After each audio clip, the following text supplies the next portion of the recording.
வணக்கம் நண்பர்களே.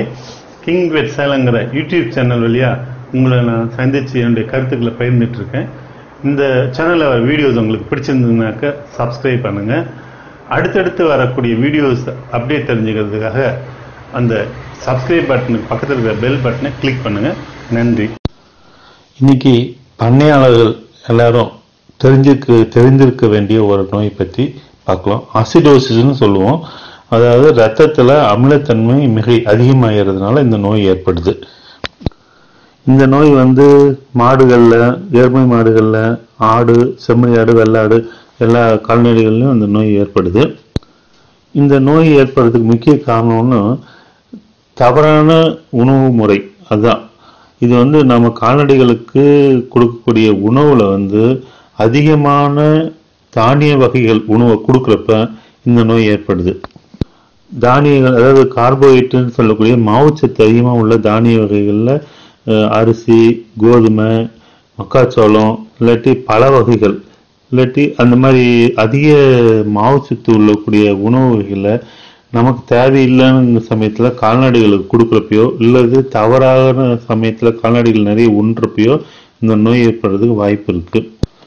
இன்னும் சொல்லப்போனாக்க அதிகமாக நம்ம பார்க்குறப்ப எந்த சமயத்தில் வருதுன்னா, நம்ம வீட்டு விசேஷத்தில் இல்லாட்டி பக்கத்து வீட்டுக்காரங்க அவங்க வீட்டு விசேஷத்துக்கு சாப்பாடுலாம் செஞ்சுருப்பாங்க. அதிக செலவாக இருக்கிறதும் அது வீணாகக்கூடாதுன்னு என்ன பண்ணுவாங்க, கால்நடைகளுக்கு, ஆடு மாடுகளுக்கு கொடுத்துருவாங்க. அப்போ மாவுச்சத்து அதிகமான உணவை அது உட்கொள்ளக்கூடிய வாய்ப்பு இருக்குது. இல்லை சில சமயம் என்ன பண்ணுவோம், நாமே கால்நடைகள் நல்லா இருக்கணும், ஆரோக்கியமாக இருக்கணும்னு சொல்லிட்டு அரிசி மாவு இல்லாட்டி மக்காச்சோள மாவு அதில் அதிகமாக வச்சிருக்கக்கூடிய வாய்ப்பும் இருக்குது. ஒரு சில சமயத்தில் நம்ம மக்காச்சோளத்தை காய வச்சுருப்போம். அந்த சமயத்தில் ஆடு மாடுகள் அவுத்துட்டு போய் அந்த தானியத்தை அதிகமாக சாப்பிட்றோம். இந்த மாதிரி சமயங்கள்லேயும் இந்த உணவு, அதாவது மாவு சத்து அதிகமாக இருக்கிற உணவு அது உட்கொள்கிற சமயத்தில் தான் இந்த கால்நடைகளுக்கு ரத்தத்தில் அமிலத்தன்மை மிகையாகக்கூடிய இந்த அசிடோசிஸ்ங்கிற நோய் உண்டாகுது. என்னுடைய முந்தைய வீடியோக்களை நீங்கள் ஃபாலோ பண்ணிட்டு இருந்தீங்கன்னா தெரிஞ்சிருக்கும். கால்நடைகள், அதாவது அசையுண்ணும் பிராணிகளில் எப்படி ஜீரணம் ஆகுதுனாக்க, அது முதல் வயிற்றில் இருக்கிற அந்த மைக்ரோ ஆர்கானிசம்ஸ், அந்த நுண்ணுயிர்கள் தான் அது சாப்பிடக்கூடிய உணவுகளை சிதைச்சி உடைச்சி அழிச்சு அந்த கால்நடைகள் குடலில் அது உறிஞ்சக்கூடிய அளவுக்கு பண்ணுதுன்னு சொன்னோம்.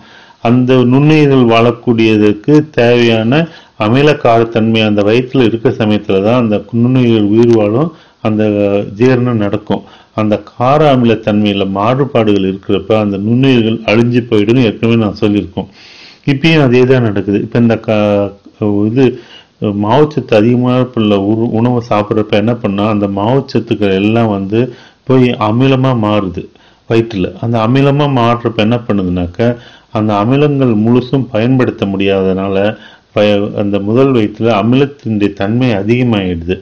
ஸோ அந்த அமிலத்தன்மை அதிகமாகிறதுனால அங்கே இருக்கக்கூடிய நுண்ணுயிர்கள்லாம் இறந்து போயிடுது. ஸோ உற்பத்தி ஆகக்கூடிய அமிலத்தை அதனால ஜீரணம் பண்ண முடியல. ஒன்று. ரெண்டாவது, இந்த அமிலத்தன்மை அதிகமாகிறதுனால அந்த ஆஸ்மாசிஸ் சொல்லக்கூடிய அந்த பொருள், அந்த திரவ பொருளுடைய அடர்த்தி அதிகமாகிறதுனால உடம்புல மற்ற இடத்துல இருந்தெல்லாம் தண்ணீரை உறிஞ்சிக்குது முதல் வயிற்றுக்கு.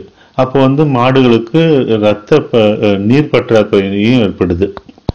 அதாவது டீஹைட்ரேஷன் சொல்லுவாங்க. உடல்ல நீர் சத்து பற்றாக்குறையும் ஏற்படுது. இந்த முதல் வயிற்றில் உற்பத்தி ஆகக்கூடிய அமிலங்கள் என்ன பண்ணுதுனாக்க, மாடுடைய குடலில் போய் மாடுடைய வயிற்றுலேருந்து உறிஞ்சப்பட்டு ரத்தத்தில் போகுது.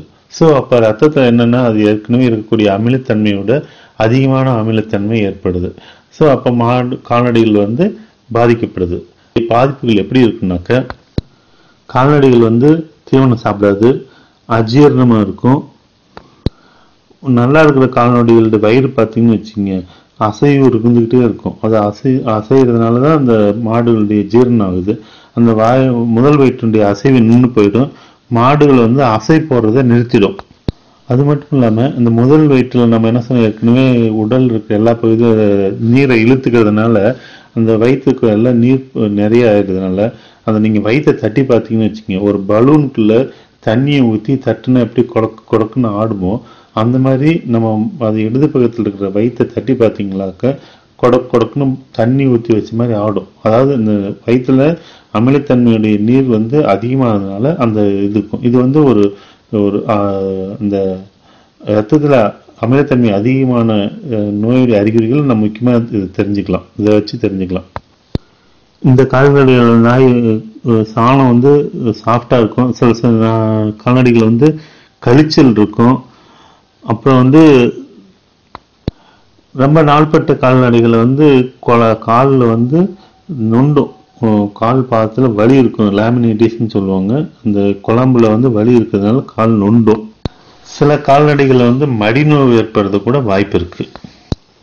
இது எப்படி கண்டுபிடிக்கிறதுனா இந்த அறிகுறிகளை வச்சு கண்டுபிடிக்கலாம். அப்புறம் அந்த கால்நடைகள் என்ன சாப்பிட்டுது அப்படிங்கிறத வச்சு நம்ம கண்டுபிடிச்சிக்கலாம். இல்லைன்னா முதல் வயிற்றில் கார அமிலத்தன்மையை செக் பண்ணோம்னாக்க இந்த நோயை பற்றி நம்ம தெரிஞ்சுக்கலாம். இந்த நோய் வராமல் தவிர்க்கணும்னா நம்ம கொடுக்கக்கூடிய உணவு முறையை கட்டுப்படுத்தணும்.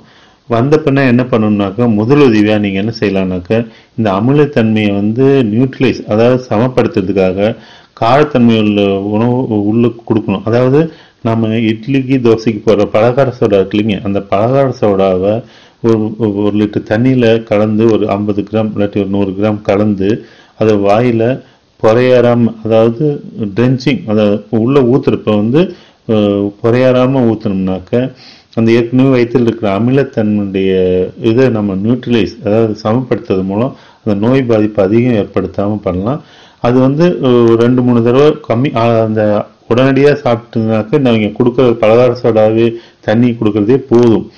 ஆனால் நம்ம நிறைய சாப்பிட்டு அமிலத்தன்மை அதிகமாக இருந்துச்சுன்னா இது கட்டுப்படுத்தாது. இது ஒரு முதலுதவியாக தான் நீங்கள் எடுத்துக்கணும். இந்த அமிலத்தன்மையை குறைக்கிறதுக்கு ஆன்டாசிட்னு சொல்லக்கூடிய அந்த ஜெலுசில் இது மாதிரிலாம் சாப்பிடும்ல, அந்த மருந்துகளை நம்ம உள்ளுக்கு கொடுக்கறது மூலம் இந்த அமிலத்தன்மையை நியூட்ரலைஸ் பண்ணலாம். இப்போ பெரிய கால்நடைகள், அதாவது அசை போடும் பிராணிகளில் மாடுகளுக்கு வந்து இதை எவ்வளோ கொடுக்க முடியும், அதிகமாக கொடுக்கறது சிரமம். ஆடுகள் மாதிரி இருக்கிற பிராணிகளுக்கு இந்த ஜெலுசில் மாதிரி இருக்கிற ஆன்டாசிட் கொடுக்கறது மூலம் அந்த அமிலத்தன்மையை குறைச்சி அதுக்கு வந்து சமப்படுத்த முடியும், அமிலத்தன்மையை சமப்படுத்த முடியும்.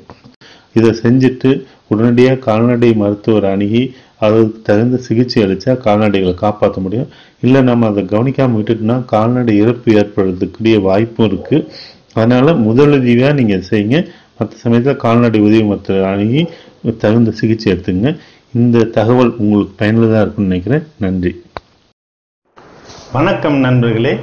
கிங் வெட் சேலங்கிற யூடியூப் சேனல் வழியாக உங்களை நான் சந்தித்து என்னுடைய கருத்துக்களை பகிர்ந்துட்டு இருக்கேன். இந்த சேனலில் வீடியோஸ் உங்களுக்கு பிடிச்சிருந்ததுனாக்க சப்ஸ்கிரைப் பண்ணுங்கள். அடுத்தடுத்து வரக்கூடிய வீடியோஸ் அப்டேட் தெரிஞ்சுக்கிறதுக்காக அந்த சப்ஸ்கிரைப் பட்டனுக்கு பக்கத்தில் இருக்கிற பெல் பட்டனை கிளிக் பண்ணுங்கள். நன்றி.